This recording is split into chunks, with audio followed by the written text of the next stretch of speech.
좋아요. 우리 저번 시간에 바이러스까지 했었죠? 그럼 바이러스 잠깐 복습하고 가보도록 하겠습니다. 선생님이 바이러스가 왜 바이러스인지 설명했었나요? 그 이름, 어원 안 했어요? 그 바이러스가 라틴어인가 어디 이집트어인가 아무튼 독성물, 독이라는 뜻을 가진 옛날 말이었어요. 자, 그거 옛날에 이렇게 존재했다가 이제 우리가 한번 배워서 알겠지만 이 바이러스라고 하는 것이 세균보다 작다라는 건 알았잖아요. 그래서 옛날 사람들은 이 바이러스에 대한 존재가 밝혀지기 전에는 대부분의 질병들이 세균에 의해서 일어난다고 생각을 했어요. 그런데 그 담배 모자이크 병의 원인을 밝힌 것처럼 세균이 통과하지 못하는 세균 여과기를 통과한 그 여과 때문에 다시 질병이 걸렸다는 얘기는 이 질병의 원인이 되는 게 세균보다 작다라는 의미겠죠. 그러면 얘에 대한 이름을 새로 붙여야 될 거 아니야. 그래서 이제 찾다가 고대가 그 옛날에 그 라틴어로 바이러스란 말이 참 독성이었지. 해가지고 그 이름을 따서 와가지고 바이러스가 된 거예요. 알겠나요? 자, 좋아요. 자, 바이러스 여러 가지 질병을 일으키는 병원체입니다. 구조는 단순해요. 무엇과 무엇으로 구성이 되어 있죠? 단백질과 핵산. 그렇죠. 단백질과 핵산으로 구성이 되어 있습니다. 생물적 특성과 비생물적 특성을 모두 다 가져요. 생물적 특성은 핵산이 있고 살아있는 숙주세포 내에서 증식도 하고 유전 현상도 나타나고 물질 대사도 나타납니다. 그렇지만 자기 혼자서는 아무것도 못해요. 일단 세포로 이루어져 있지 않고 이 숙주세포 밖에서는 스스로 물질 대사도 못하고 증식도 못합니다. 알겠나요? 자, 여러 가지 바이러스가 이렇게 생겼었고 이 박테리오 파지의 생활사가 어떤지도 한번 봤었습니다. 알겠나요?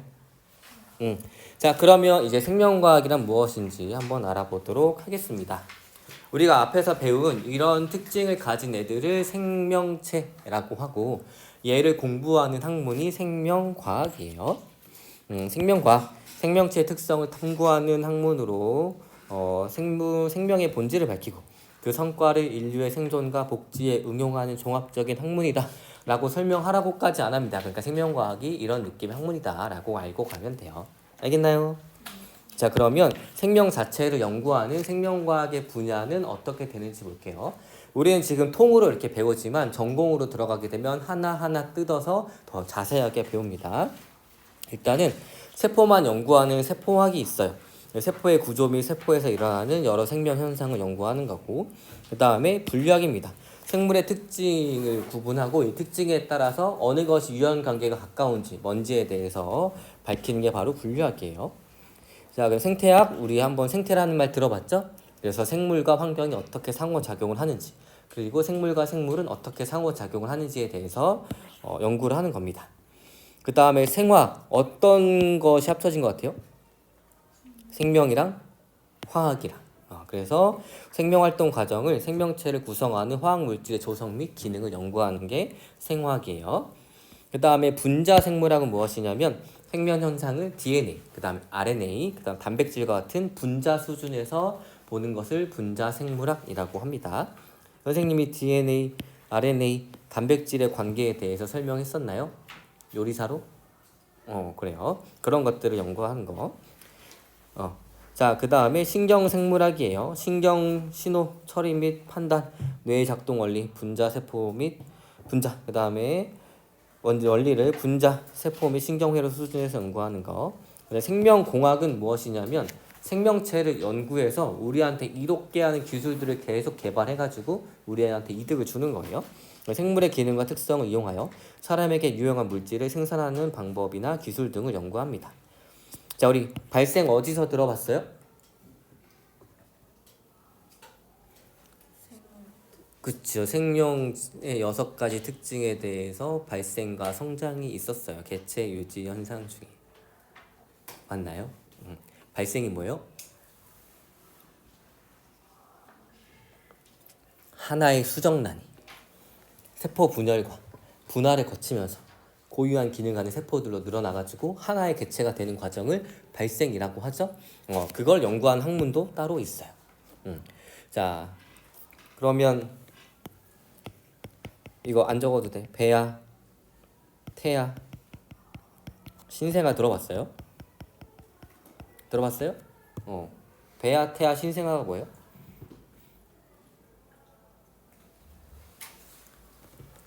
과학을 배우는 이유는 좀 더 정확하게 이해하기 위해서라 그랬지. 그럼 배아, 태아, 신생아 다 들어봤잖아. 그렇죠? 그럼 이게 뭐야? 자, 하나의 수정란이 한 인간이 되기 위해서 필요한 모든 기관들이 있겠지. 하나의 수정란이 그 기관까지 만들어지는 과정에 있는 애들을 인간에게 필요한 모든 기관이 만들어지기까지의 시기를 배아라고 해요. 그 다음에 그 기관들이 다 만들어졌어. 그럼 자라기만 하면 될 거 아니야. 근데 엄마 뱃속에서 자라. 이런 애들 태아라고 해. 태아가 몸 밖으로 나와요. 그럼 뭐라 그래? 신생아라고 하는 거예요. 알겠죠? 좋아요. 자, 그 다음 유전학. 생물의 유전 현상과 유전자의 다양성을 연구하고 생물의 형질이 발현되는 원리를 규명합니다. 그 다음 생리학. 생물의 기관, 조직, 세포 및 세포 내 물질 수준에서 생명체의 기능과 조절 과정을 연구합니다. 그래서 누군가가 생명과학을 전공해가지고 선생님처럼 생명 선생님이 되고 싶다. 그러면 각각에 있는 것들을 다 공부하고 외우면 돼요. 두께가 어느 정도 될까요? 두께가 어느 정도 될까? 두께 없네. 좋아. 그 세포학 한 거는 요 정도보다 한 1.5배 정도 더 많습니다. 근데 이런 거 몇 권을 보여야 될 것 같아? 여기 나와 있는 모든 학문에 대해서.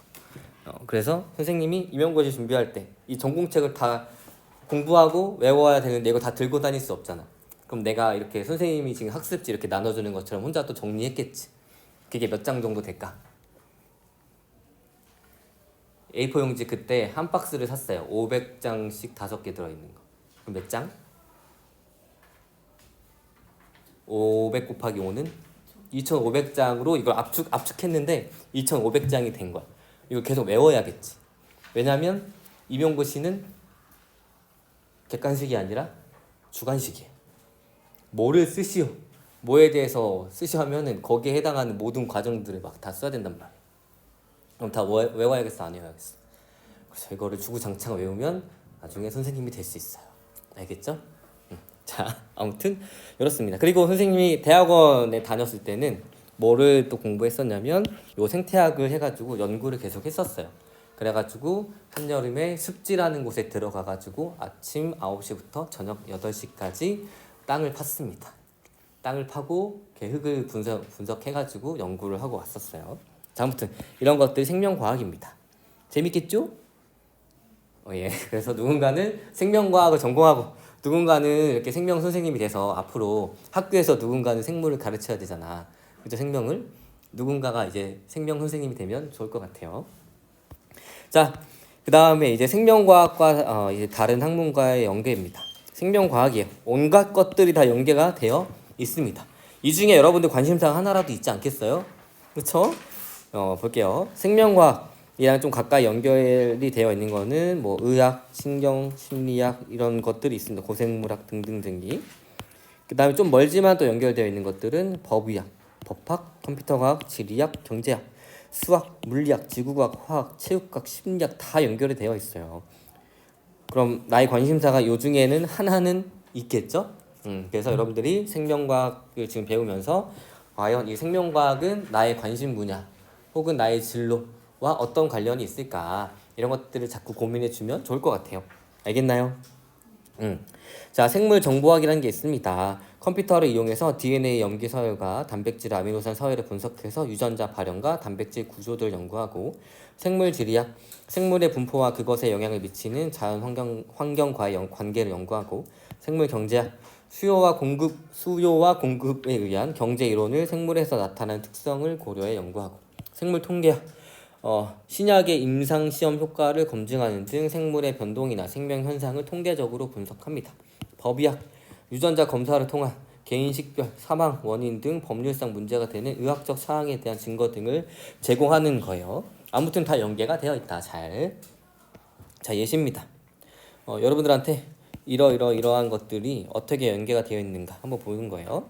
그래서 이것을 보고 어떤 학문과 연계가 되어 있는가를 약간 여러분들 추론할 수 있으면 됩니다. 알겠죠? 볼게요. 바이오 디젤, 바이오 에탄올과 같은 바이오 연료를 생산하는 미세 조류를 대량 배양해서 친환경 에너지를 얻고 있습니다. 그래서 생명과학이 생명공학이나 에너지공학과 연계가 되어 있다. 그 다음에 혹등고래 지느러미입니다. 얘가 얘를 본따 가지고 얘를 만들게 되는 거예요. 그래서 혹등골의 지느러미 구조를 풍력 발전의 회전 날개에 적용하여 풍력 발전기의 회전 속도와 효율을 크게 높였다고 합니다. 얘는 에너지 공학이랑 연계가 되어 있구나. 이렇게 알고 있으면 되고, 사건 현장에서 떨어진 혈액이나 머리카락 등에서 DNA를 채취한 후 이를 분석하여 범인의 신원을 밝혀냅니다.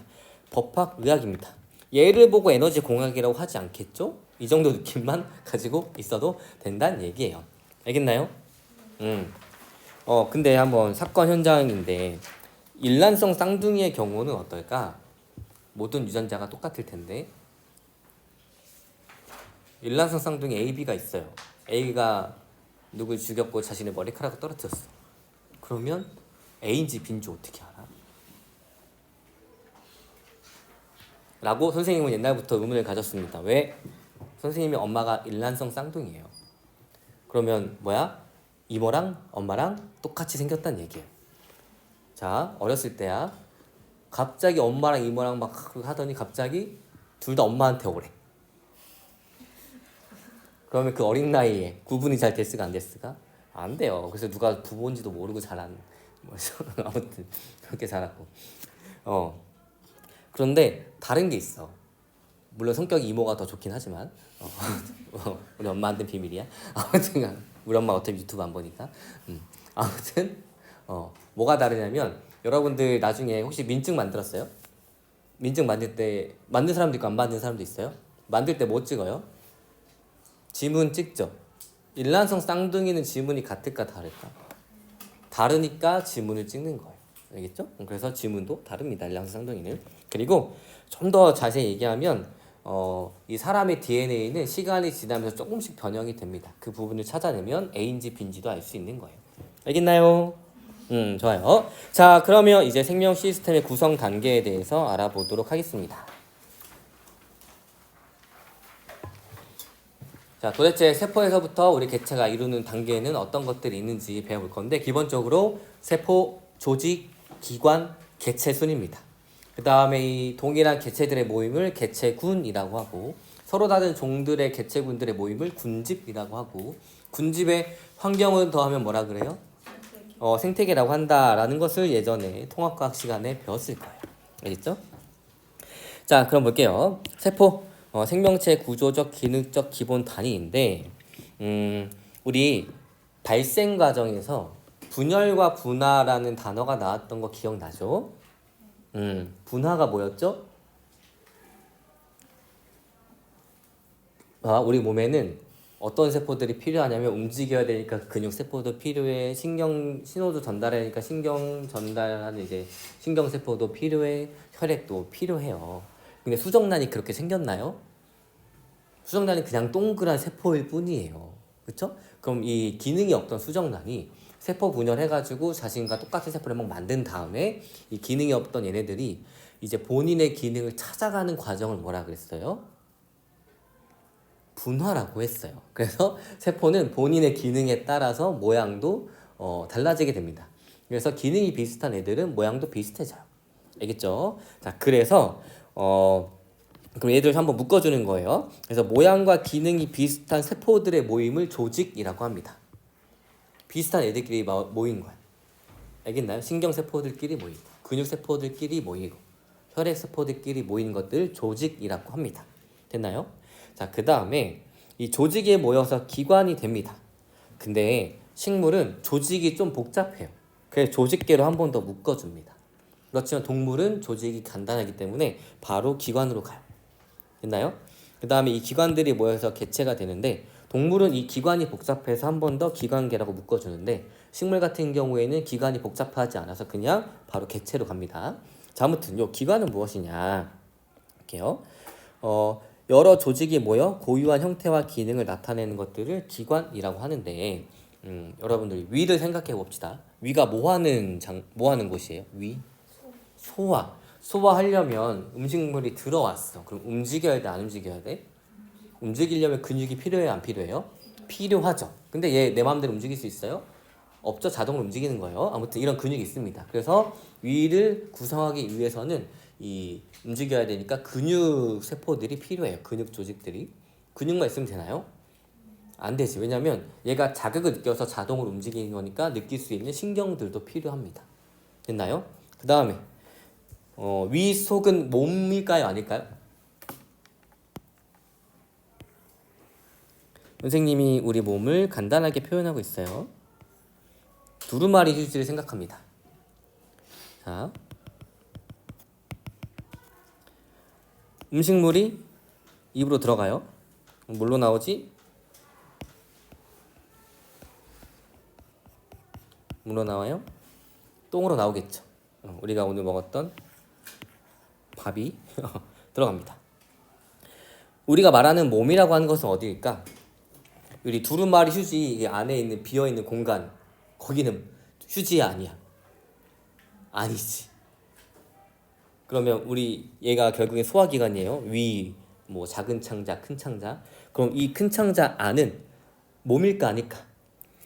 우리가 몸이라고 하는 것은 어디냐면 여기에요. 그러니까 위 내부는 몸 아니야 밖이야. 몸 밖이죠. 이해됐어요? 자, 우리 피부도 몸 바깥과 이 내부를 경계 지어주는 거죠. 이런 조직들도 필요해요. 위한테는. 왜냐면 위 내부는 우리 몸속이 아니니까. 이해됐어요? 그래서 외부와 내부를 경계 지어주는 상피 조직들 같은 외부와 내부를 경계 지어주는 조직들을 상피 조직이라고 하는데 걔네들도 같이 존재해야 됩니다. 이 위라는 하나의 기관을 만들기 위해서 다양한 조직들이 뭉쳐서 위라는 소화기관 하나를 만들죠. 그래요. 그래서 이 기관을 뭐라 그러냐면 여러 조직이 모여 고유한 형태와 기능을 나타내는 것을 기관이라고 합니다. 맞죠? 근육 조직, 신경 조직, 상피 조직, 그 다음에 흡수한 것을 또 이동해 줘야 되니까 혈액도 같이. 그래서 많은 것들이 모여서 소화라는 하나의 기능을 하는 기관을 만드는 거예요. 알겠나요? 이게 바로 기관이고. 자, 그 다음에 개체가 됩니다. 기관 혹은 기관계들이 모여가지고 여러 가지 기관이 모여서 독립된 구조와 기능을 수행하는 하나의 생명체를 개체라고 합니다. 자, 근데 얘는 보세요. 조직, 세포들의 모임이잖아. 그러니까 단세포 생물이겠어? 다세포 생물이겠어? 그렇죠. 그래서 얘네들은 보통 다세포 생물의 구성 단계이다 라고 생각해 주면 됩니다. 알겠나요? 좋아요. 자, 그러면 이제 세포에 대해서 알아볼 거예요. 아주 잘. 많아 보이죠? 여러분들이 다 외우면 됩니다. 알겠죠? 자, 왜냐면 그냥 생명과학의 특징은 무엇이냐면 발견된 사실을 기록한 거예요.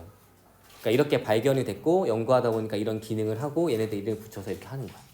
알겠죠? 그러니까 기본적으로 암기를 많이 베이스로 합니다. 대신에 막 뭐 인테그랄 해가지고 미분하고 적분하고 이런 건 없어요. 알겠지? 그래서 선생님은 생명과학이 너무 좋아요. 왜냐면 수학 못했던 이과생이라고 얘기했나요? 안 했어요? 그 선생님 나 때는 이과 문과가 확 나눠져 있던 시절이었고 여러분들 지금 다 배우잖아요. 근데 이과인데 당연히 수학을 잘해야겠지. 근데 선생님 안타까운 사람이었어. 수학은 못하는데 과학은 너무 좋고 너무 잘했어. 그럼 난 이과를 가야 돼? 아니면은 문과를 가야 돼? 그래서 선생님의 선택은 이과를 갔어요. 그래서 죽을 똥을 싸면서 수학을 했습니다. 알겠죠? 근데 생명과학이라는 너무 좋은 학문이 있는 거야. 내가 과학을 너무 좋아하는데 뭐 계산도 복잡한 것도 없고 끼케야 지수 이 정도, 로그 이 정도만 하면은 다 이해가 되는 거여서 생명과학이 나랑 너무 잘 맞는다 해가지고 그렇게 됐습니다. 알겠죠? 자, 그러면 한번 보도록 할게요. 위에 있는 거는 동물세포, 아래에 있는 건 식물세포예요. 자, 세포 외부와 내부를 경계 지어주는 막을 뭐라 그래요? 세포막이라고 합니다. 그래서 세포를 둘러싸고 있는 막으로 세포의 형태를 유지하고 물질의 출입을 조절하고 주성분이 뭐예요? 인재질과 단백질. 어서 많이 들어봤죠? 어디서? 통합과학에서. 여러분들 수능 봐야 돼. 알겠지? 그러니까 계속 끄집어내는 거예요. 일부러. 자, 그 다음에 요 세포막 안에 이렇게 동글동글한 큰 게 있습니다. 얘를 핵이라고 하고 유전물질인 DNA가 있어가지고 생명활동을 통제하고 조절해 줍니다. 됐나요? 그 다음 여기 이중막이라고 되어 있는데 요거는 좀 자세히 공부하고 싶은 사람 위해서 한 거예요. 얘는 이렇게 막이 하나입니다. 사실 요게 이렇게 생긴 거예요. 인지질, 인지질 이중충 들어봤어요? 이렇게 생긴 거예요. 가운데 이게 단백질들이 이렇게 박혀 있는 거고 이렇게 하나의 층인데 이중막이라고 하는 것은 무엇이냐면 요게 두 층이란 얘기야. 인지질 이중층이 두 층이라서 이중막 구조라고 하는데 그것까지는 그냥 좀 더 상식을 늘린다 이 정도로만 알고 있으면 됩니다. 얘가 단일막인지 이중막인지가 막 중요한 건 아니에요. 알겠죠? 알겠나요? 인지질이 왜 인지질이야? 응? 인지질이 왜 인지질이야? 사람처럼 생겼네. 그래서 인지질은 아니에요. 알겠죠? 여기 인산과 지질 꼬리가 붙어 있어서 그런 거예요. 자, 그다음에 세포질입니다. 요 핵 세포막과 요 핵 사이의 공간들을 세포질이라고 하는데 우리가 일반적으로 세포하면 떠오르면 핵과 세포막밖에 없게 느껴지죠. 세포질엔 아무것도 없을 것 같지만 사실은 세포질을 더 확대하면 수많은 세포 소기관들이 있습니다.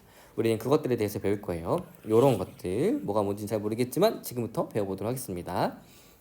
자, 세포질 핵과 세포막 사이로 다양한 세포 소기관, 영양분, 노폐물 등이 분포합니다. 그 다음에 리보솜이 옛날 말이라고 하더라고요. 그 뭐야? 라이보솜이에요. 라이보솜이 아미노산을 이용해서 단백질을 만드는 거는 알죠? 좋아요. 자, 그래서 라이보솜 DNA 유전 정보에 따라서 단백질이 합성되는 장소고 막구조물이 아니라 그냥 단백질이랑 RNA랑 섞여 있는 구조예요. 얘가 조그마한 알갱이 형태인데 확대를 해보면 어디 있냐면 여기 세포질에 둥둥둥둥둥 떠다니거나 이 내장처럼 보이는 요것을 소포체라고 하는데 소포체에 붙어 있어요. 그래서 세포질에 둥둥 떠다니는 것도 있고 내장처럼 생긴 소포체라는 곳에 붙어 있는 애들도 있습니다. 자, 그러면 뭐를 만든다 그랬죠? 라이보솜이? 단백질. 그럼 막에 붙어 있는 애들은 단백질을 만들어서 이 소포체 안으로 넣어주는 거예요. 됐나요? 자, 소포체 안으로 넣어주게 되면 어떻게 되냐면 이 단백질을 안으로 넣어줬어요. 그러면 이 안에서 단백질의 변형이 막 일어납니다.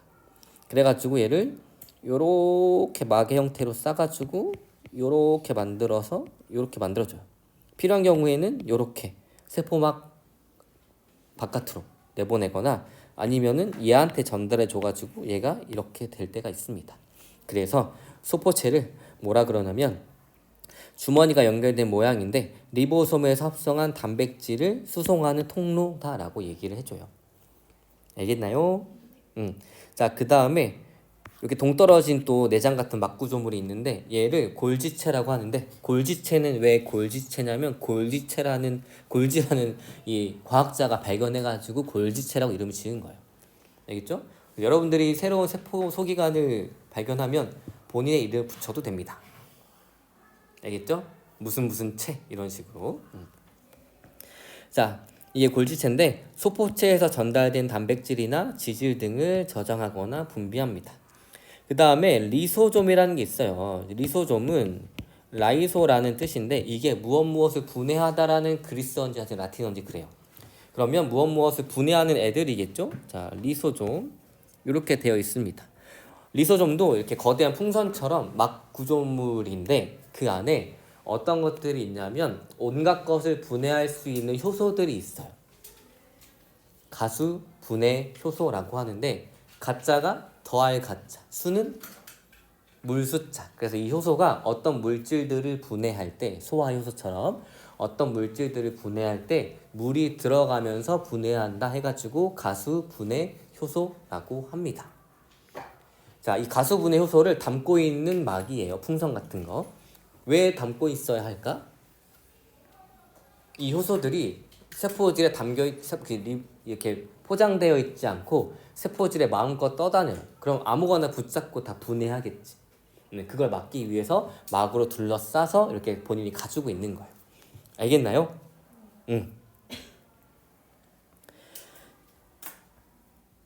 여기까지 했고, 그래서 여러 종류의 가수분해 효소가 있어서 세포 내 소화를 담당합니다. 그래서 그 선생님이 미토콘드리아 개수가 변한다고 했어요? 안 변한다고 했어요? 변하죠. 그러면 없앨 필요도 있을 거고 그다음에 너무 노화된 애들은 제거해야 될 필요가 있겠죠? 그런 기능을 하는 게 바로 리소솜이 따닥따닥 거기 붙어가지고 걔네들을 분해한다는 얘기. 알겠나요? 자, 그다음에 액포입니다. 액포는 얘를 의미를 해요. 동물세포와 식물세포 중에 누가 있어요? 식물세포가 있는데 식물세포만 있는 건 아니에요. 일부 동물세포도 가지고 있기 때문에 액포가 식물세포에만 있다. 이 문장은 틀린 문장이에요. 알겠죠? 그래서 액포는 동물과 식물세포 둘 다 있지만 주로 이 동물세포에서 굉장히 일부만 가지고 있기 때문에 보통 식물세포에 표현을 해줍니다. 알겠나요? 자, 액포의 기능은 무엇이냐? 자, 우리 동물세포에서 만든 노폐물은 결국엔 우리 오줌을 통해서 나가거나 우리 날숨을 통해서 이산화탄소로 나갑니다. 노폐물을 제거할 수 있다는 얘기예요. 근데 식물은 똥을 싸나요? 오줌을 싸나요? 안 하지. 그럼 노폐물을 어떻게 해야 돼? 본인이 계속 가지고 있어야 돼. 여러분들 막 똥을 계속 안 싸면 어떻게 돼요? 똥똥이 올라서 죽어요. 그렇죠? 됐나요? 그러면 이 노폐물이 그 식물세포가 만든 노폐물이 세포질에 막 돌아다녀. 그러면 세포가 병들까 안 병들까? 병들겠죠. 그러니까 막구조물로 감싸줍니다. 그런 것들이 액포예요. 그래서 액포의 기능은 식물의 노폐물을 저장해주는 기능을 해요. 근데 이것뿐만 아니라 물도 같이 저장해주고 필요한 이온들도 저장해주고 그 다음에 식물이 초식동물한테 잡아먹겠지 않으려면 독성을 만들면 되겠지. 독성 물질도 여기다 저장하고 그 다음에 식물의 그 꽃의 색깔이 다르고 이런 것들은 액포에 들어있는 색소의 색깔이 다르고 이렇기 때문이에요. 알겠나요? 좋아요. 자, 그럼 액포의 기능은 굉장히 다양합니다. 자, 그러면 식물세포가 어린 식물세포가 있고 나이가 들 식물세포가 있어요. 그럼 나이가 들면서 노폐물이 많이 만들어졌겠지. 이걸 계속 어디에 저장해? 액포에 저장하겠지. 그럼 액포의 사이즈는 어떻게 돼?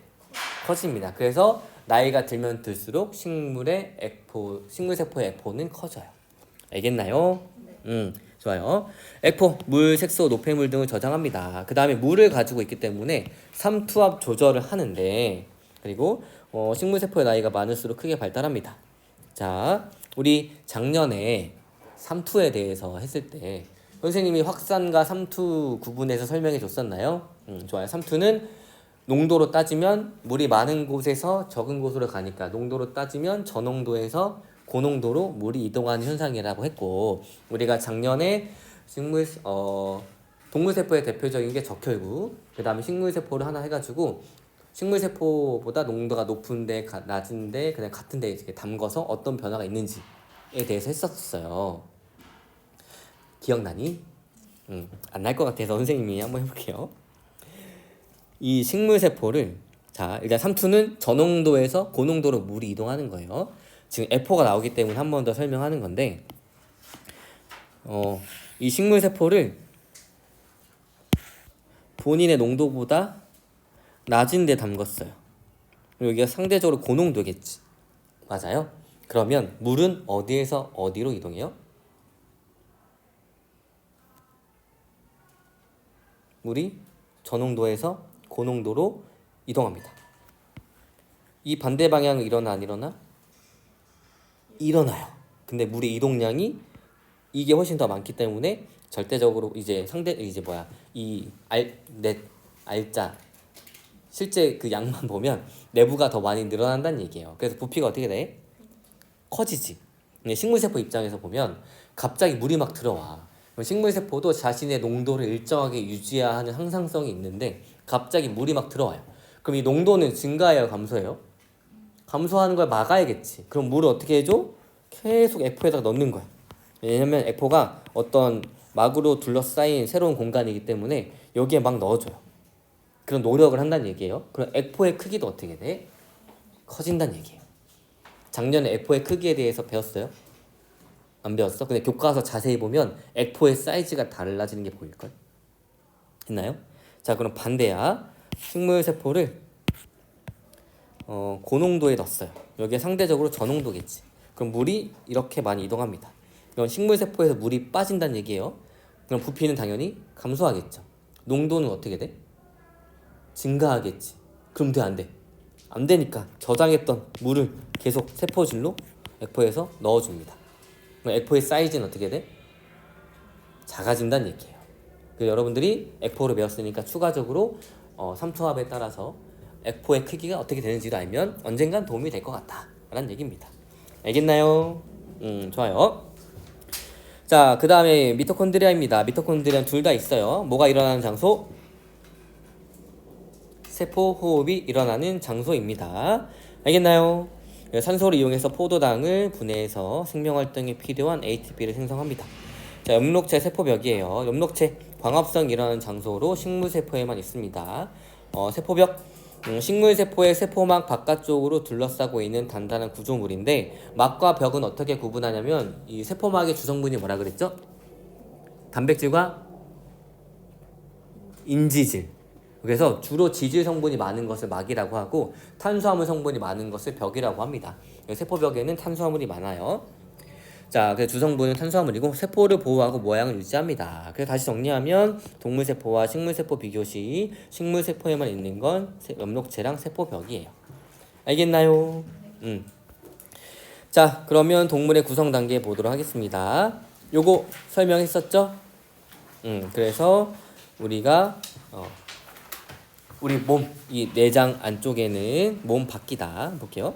자, 이제 동물과 식물의 구성 단계를 비교를 할 건데, 자, 세포, 조직, 기관, 동물이니까 기관이 복잡해가지고 기관계예요. 하나의 소화를 일으키는 기관들이 굉장히 많습니다. 그렇죠? 소화라는 공통된 기능을 하는 역할은 조금씩 다르지만 공통된 기능을 하는 애들이 굉장히 많아서 개라고 한 번 더 묶어주는 거예요. 얘들이 대표적으로 소화계인데 이게 뭐예요? 식도, 얘가 위, 얘가 아마 간인 것 같고 얘가 이자인 것 같고 작은 창자, 큰 창자, 여기 직장, 그다 이렇게 됩니다. 알겠죠? 그래서 얘도 다 소화를 일으키는데 같이 하나의 기능을 하기 때문에 기관계라고 묶어주는 거예요. 그 다음에 하필 곰이 나왔어요. 자, 여러분들은 이 곰이랑 고양이과 동물이랑 동물을 죽일 때 어떻게 죽이는지 아나요? 먹을 때? 사자, 호랑이는 이 초식 동물이 어디를 물어요? 엉덩이? 목을 물어서 죽입니다. 그래서 이 고양이과 동물들은 목을 물어서 경추를 부러뜨려서 죽이거나 질식을 해서 죽여요. 그 다음에 먹어요. 그러니까 이 당하는 입장에서는 그 다음 목이 부러지고 그냥 죽고 나서 먹히는 거야. 그러니까 먹히는 고통이 있어요, 없어요? 없지. 근데 곰은 내장을 좋아해요. 뭐부터 먹겠어? 얘가 살아있던 죽어도 상관없이. 내가 곰한테 잡혔어. 그럼 어떻게 해? 죽을 거 아니야. 어차피 죽는데 고통을 다 느끼면서 죽는 것보다는 한 방에 죽는 게 낫겠지. 차라리 죽을 때는 호랑이한테 물려 죽으란 말이야. 곰한테 잘못 잡히면 곰은 내장을 좋아하기 때문에 나를 눕혀놓고 어디부터 뜯어먹어요?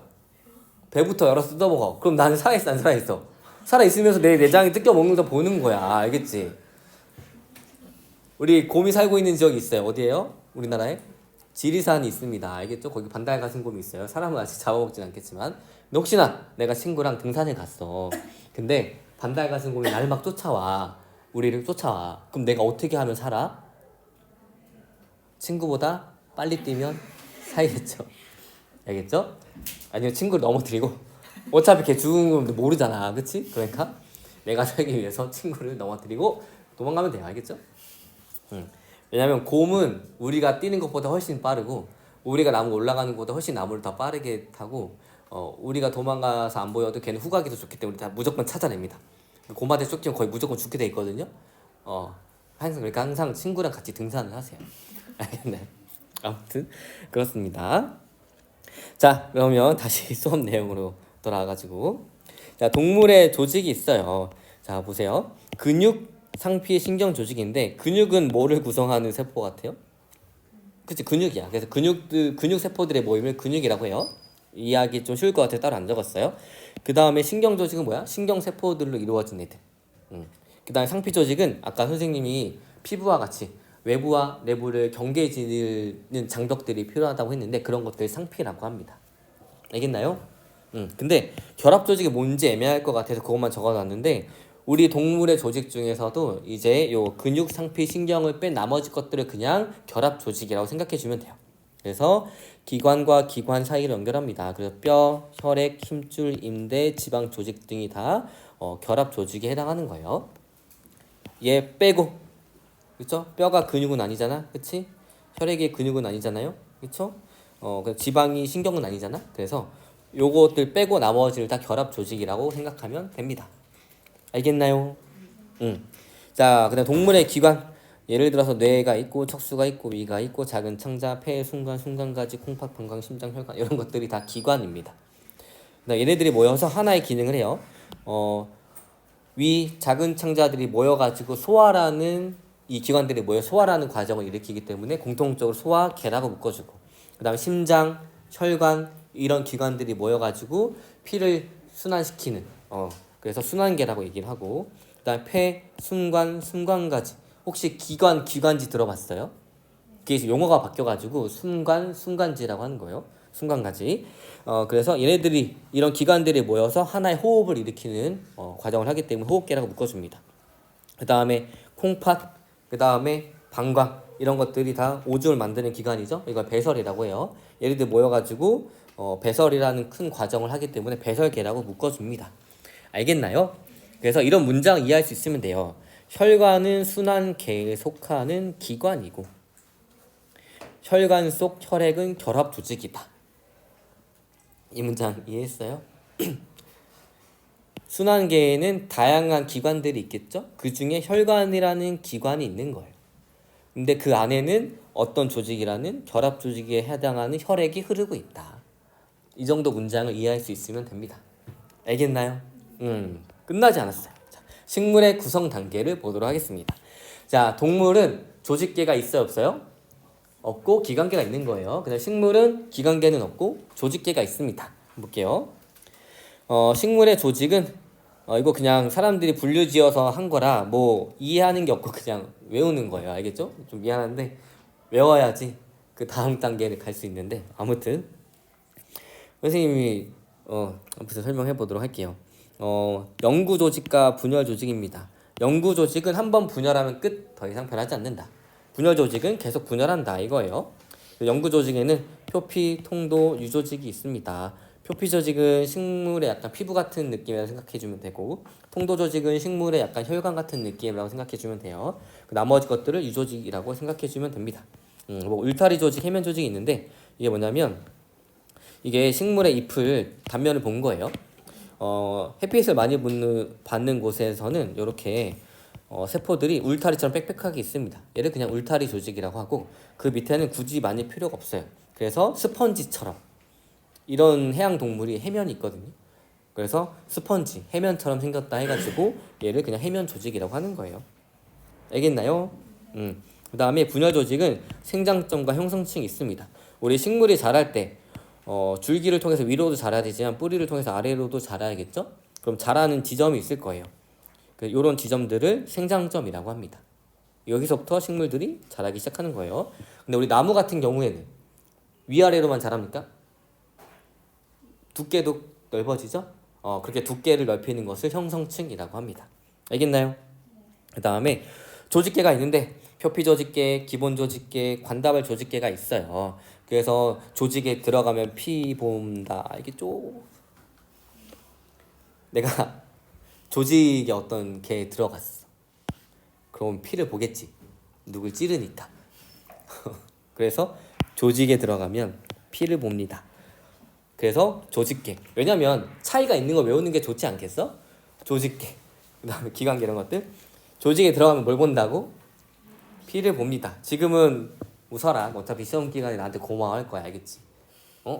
조직계 들어갔네? 그럼 피 보네? 이런 거 알겠지? 그래서 표피 조직계, 기본 조직계, 관다발 조직계인데 이게 어떤 느낌이냐면 이렇게 나무가 있어요. 나무예요. 자, 그러면 피부에 해당하는 게 표피 조직계들이 피부에 해당하게 만들어주는 거고, 가운데에 혈관 같은 이제 이런 물이 지나가고 영양분들이 지나가는 길이 있어요. 이런 것들을 관다발 조직계라고 하고, 이 나머지 부분들을 기본 조직계라고 생각해주면 편합니다. 알겠죠? 아무튼 조직에 들어가면 피를 본다. 알겠나요? 그 다음에 식물의 기관에 대해서 볼게요. 자, 영양기관과 생식기관이 있는데 식물의 생식기관은 꽃과 열매가 있습니다. 영양기관은 뿌리, 줄기, 잎인데 이 영양기관을 잘라가지고 심으면 다시 본인의 하나의 개체가 되는 생식 과정, 생식 방법이 있어. 이게 뭐지? 우리 생식과 유전에서 무성생식과 유성생식에 대해서 배웠는데 선생님 무성생식 중에 하나 설명할 때 내 팔을 잘라서 심으면 다시 내가 된다 라고 했었죠? 그런 생식을 뭐라 그래? 영양생식이라고 해요. 왜냐하면 이런 식물의 영양기관을 잘라서 심으면 일부 식물들은 새로운 개체가 되기 때문에 그런 무성생식 방법을 영양생식이라고 하는 거예요. 알겠나요? 자, 그래서 오늘은 여기까지. 고생했습니다. 질문 있나요? 없어요? 네, 고생했어요. 으로 여러분들이 일하는 거예요? 내가 일하는 거야? 선생님 하루 왼쪽에 서서 수업하고 막 이런 내가 일하고 있는데 왜 이렇게 피곤해하고 왜 이렇게 졸려해? 왜냐면 지금 몇 교시이기 때문에 6교시 너무 졸려요. 하지만 1시간만 있으면 집에 갑니다. 알겠죠? 고생했어요.